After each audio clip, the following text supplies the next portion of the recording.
नमस्कार दोस्तों, चलिए जानते हैं बिहार की फटाफट 50 बड़ी खबरों को सिर्फ 10 मिनट में। लेकिन उससे पहले आप यह वीडियो किस जगह से देख रहे हैं हमें कमेंट में जरूर बताएं। पहलगाम की घटना किसका फेलियर? स्विंग SV यादव ने केंद्र सरकार पर उठाए कई सवाल। दोस्तों, जम्मू कश्मीर के पहलगाम में हुए आतंकी हमले को लेकर विपक्ष ने मोदी सरकार पर निशाना साधा है। पटना में इंडिया गठबंधन की बैठक में इस घटना की निंदा की गई और 27 अप्रैल को पटना समेत सभी जिला मुख्यालयों में कैंडल मार्च निकालने का निर्णय लिया गया। तेजस्वी ने कहा कि देश की सुरक्षा खतरे में है। सवाल है कि यह किसकी फेलियर है? पटना में खेलो इंडिया के लिए central command and control centre का उद्घाटन 27 अप्रैल से 17 मई तक 24 घंटे करेगा काम। दोस्तों, बिहार में पहली बार आयोजित होने वाले खेलो इंडिया यूथ गेम्स 2025 के लिए पटना के पाटलिपुत्र खेल परिसर में एक central command and control centre बनाया गया है। यह सेंटर 27 अप्रैल से 17 मई तक 24 घंटे काम करेगा और सभी जगहों पर खेल और आयोजन सुचारू रूप से चल सकेंगे। इस सेंटर से सभी विभागों, एजेंसियों, खेल संघों और तकनीकी विशेषज्ञों के बीच तालमेल बिठाया जाएगा। सहरसा से चली देश की तीसरी अमृत भारत एक्सप्रेस। अलौली वालों को भी मिली पैसेंजर ट्रेन। दोस्तों, सहरसा के लिए 27 अप्रैल का दिन ऐतिहासिक रहा। यहां रेलवे ने एक साथ 3 नई ट्रेनों की शुरुआत की, जिसमें देश की तीसरी अमृत भारत एक्सप्रेस भी शामिल है। प्रधानमंत्री मोदी ने इस ट्रेन को हरी झंडी दिखाई। इसके साथ ही खगड़िया के अलौली से पहली बार पैसेंजर ट्रेन भी सहरसा के लिए रवाना हुई, जिससे स्थानीय लोगों में खुशी की लहर है।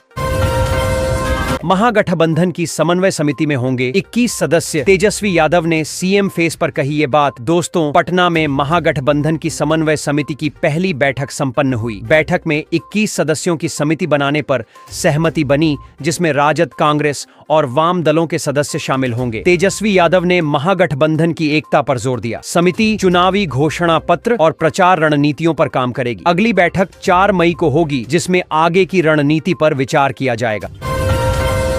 PM आवास योजना सिर्फ पक्का घर नहीं, खाते में अलग से आएंगे 38,000 रुपए, साथ में 70,000 का लोन भी। दोस्तों, प्रधानमंत्री नरेंद्र मोदी ने आज बिहार में PM आवास योजना के लाभार्थियों की किस्त जारी की। लेकिन क्या आप जानते हैं कि PM आवास योजना में सिर्फ पक्का घर बनाने के पैसे ही नहीं मिलते, बल्कि और भी कई सारे फायदे आप ले सकते हैं। प्रधानमंत्री नरेंद्र मोदी आज बिहार में करोड़ों रुपयों की परियोजनाओं की शुरुआत कर रहे हैं। हालांकि पहलगाम हमले के बाद यह सहरसा जंक्शन को अमृत भारत एक्सप्रेस समेत मिला 3 नई ट्रेनों की सौगात। दोस्तों, सहरसा से मुंबई के बीच अमृतसर ट्रेन स्पेशल के रूप में चलाई गई। ट्रेन में रेल यात्रा को खान पान के लिए सुविधा उपलब्ध कराई गई। राष्ट्रीय पंचायती राज दिवस पर प्रधानमंत्री नरेंद्र मोदी ने गुरुवार को बिहार में रेल नेटवर्किंग के क्षेत्र में एक नई उड़ान भरी। बिहार के मधुबनी में पंचायती राज दिवस कार्यक्रम पर वीडियो कॉन्फ्रेंसिंग के जरिए सहरसा से लोकमान्य तिलक के बीच अमृत भारत ट्रेन का उद्घाटन।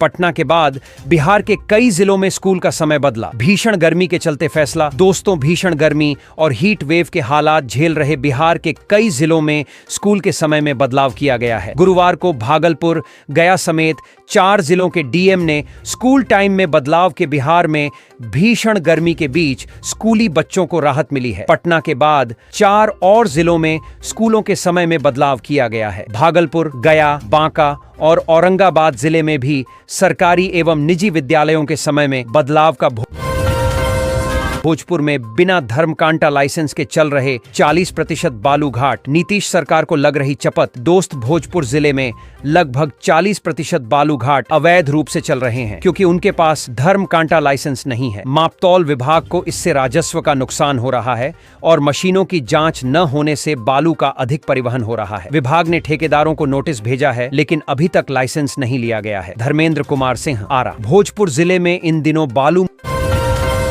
मोदी के सामने नीतीश ने किया JDU नेताओं की ओर इशारा। बोले इनके कारण ही RJD से जुड़ गए थे। दोस्तों, मुख्यमंत्री नीतीश कुमार ने प्रधानमंत्री मोदी के सामने जदयू नेताओं की ओर इशारा करते हुए कहा कि उन्हीं के कहने पर वे राजद के साथ गठबंधन में गए थे। उन्होंने मधुबनी की जनसभा में NDA के साथ अपने पुराने रिश्ते का हवाला दिया और अब किसी अन्य गठबंधन में न जाने का वादा किया। नीतीश कुमार ने कहा कि उनकी पार्टी की लड़ाई राजद से ही है।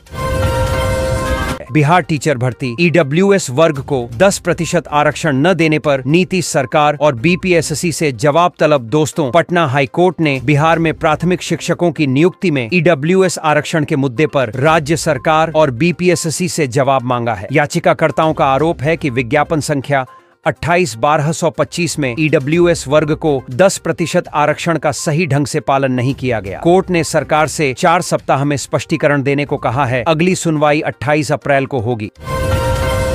बिहार चुनाव से पहले नीतीश कुमार का बड़ा एक्शन, सभी मंत्रियों को नए सिरे से दी जिम्मेदारी। दोस्तों, बिहार सरकार ने मंत्रिमंडल के सदस्यों को जिलों का प्रभार और कार्यक्रम कार्यान्वयन समिति के अध्यक्ष पद की जिम्मेदारी सौंपी है। उप मुख्यमंत्री सम्राट चौधरी को पटना का प्रभारी मंत्री बनाया गया है, जबकि विजय सिन्हा को मुजफ्फरपुर का प्रभार सौंपा गया है। अन्य मंत्रियों को भी विभिन्न जिलों की जिम्मेदारी दी गई है, जैसे विजेंद्र प्रसाद यादव को वैशाली और बिहार बीएड सीटी परीक्षा की तारीख में बदलाव, नई डेट आई सामने। 2 मई तक करें आवेदन। दोस्तों, बिहार राज्य स्तरीय बीएड एवं शिक्षा शास्त्री सत्र 2025 से 28 में नामांकन के लिए प्रवेश परीक्षा की तिथि बदल दी गई है। पहले परीक्षा 24 मई को होने वाली थी, अब यह 28 अप्रैल को आयोजित की जाएगी। अभ्यर्थी बिना विलंब शुल्क के 28 मई तक ऑनलाइन आवेदन कर सकते हैं। परीक्षा परिणाम 10 मई को जारी किया जाएगा।